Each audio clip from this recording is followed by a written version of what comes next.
யார்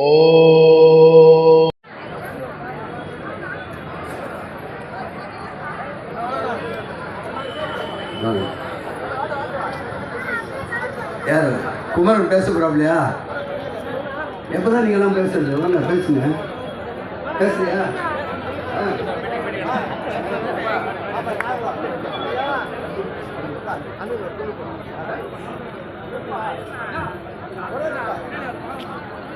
இப்போது IT wing சேர்ந்த அன்பு சகோதரர் குமரன் இங்கே உரையாற்றுவார்.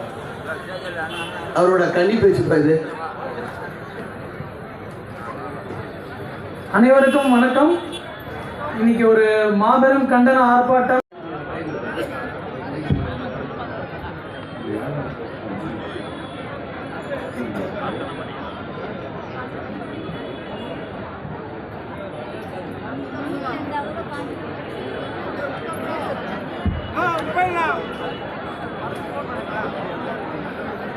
தயவு கூர்ந்து வருகை தந்திருக்கின்ற சென்னை மற்றும் புறநகர் மாவட்டத்தை சேர்ந்த மாவட்ட கழக செயலாளர்கள் ஒரு வேண்டுகோள் வைத்திருக்கின்றோம்.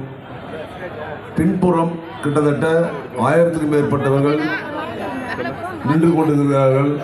தயவு கூர்ந்து மாறக்கூடாது என்ற காரணத்திற்காக அவர்களுக்கு ஒரு கலந்தாலோசனை கூட்டத்தை போட்டு அமைதி கூட்டத்தை போட்டு அவருடைய படம் வெளிவர உதவி செய்தவர் தான் அம்மையார் ஜெயலலிதா அவர்கள்.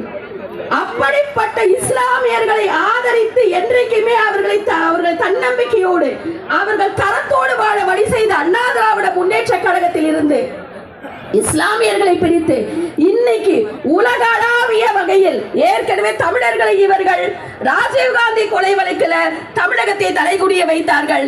இன்று இந்த போதைப் பொருள் வழக்கில் இஸ்லாமியர்களை உலக அரங்கில் தமிழகத்தை உலக அரங்கில் தலைகுடிய வைத்த பெருமையும் தான் இவங்களுடைய டிராவிடியன் சாக்கா நம்ம பார்க்க முடியுமே தவிர இவர்கள் வேறு எந்த நல்ல பொருள்களையும் நல்ல வேலையும் மக்களுக்கு செய்ததே இல்லை. இப்படி மக்களுக்கு எதிரான ஒரு அரசாக மக்களுக்கு தீய சக்தியாக விளங்கக்கூடிய மனித குலத்துக்கு எதிரான சமூகத்துக்கு எதிரான தேச விரோத சக்தியான மற்றும் மக்களை தொடர்பில் உள்ள விடிய அரசை கண்டிக்கின்றோம் கண்டிக்கின்றோம். திமுக என்பது டிஎம்கே என்பது ட்ரக் மாஃபியா கழகம். ட்ரக் மாஃபியா கழகம். டிஎம்கே என்பது ட்ரக் மாஃபியா கழகம். அடுத்தது நம்முடைய இளைஞர்கள் செயலாளர் ஆட்சியிலே வேலையே பயிரை மேய்கிறது. இழந்தாச்சு இழந்தாச்சு நாட்டை ஆளும் தகுதியை இழந்தாச்சு இழந்தாச்சு. பொம்மை முதலமைச்சர் இழந்தாச்சு இழந்தாச்சு. போதும் போதும் போதுமடா. கருணாநிதியின் குடும்பத்தால் தமிழக மக்கள் படும் பாடு கட்ட துயரம் போதுமடா போதுமடா. அடுத்து நம்முடைய கழகத்துடைய அவைத்தலைவர்கள் கோஷங்களை எழுப்புவார்கள். ஏன் என்ற கேள்வி இங்கு கேட்காமல் வாழ்க்கை இல்லை. நான் என்ற எண்ணம் கொண்ட மனிதன் வாழ்ந்ததில்லை. ஏன் என்ற கேள்வி இங்கு கேட்காமல் வாழ்க்கை இல்லை. நான் என்ற எண்ணம் கொண்ட மனிதன் வாழ்ந்ததில்லை.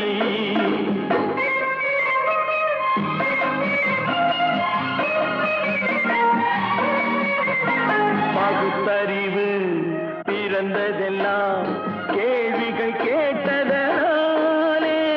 பகுத்தறிவு பிறந்ததெல்லாம் கேள்விகள் கேட்டதனாலே. உரிமைகளை பெறுவதெல்லாம் உணர்ச்சிகள் உள்ளதனாலே.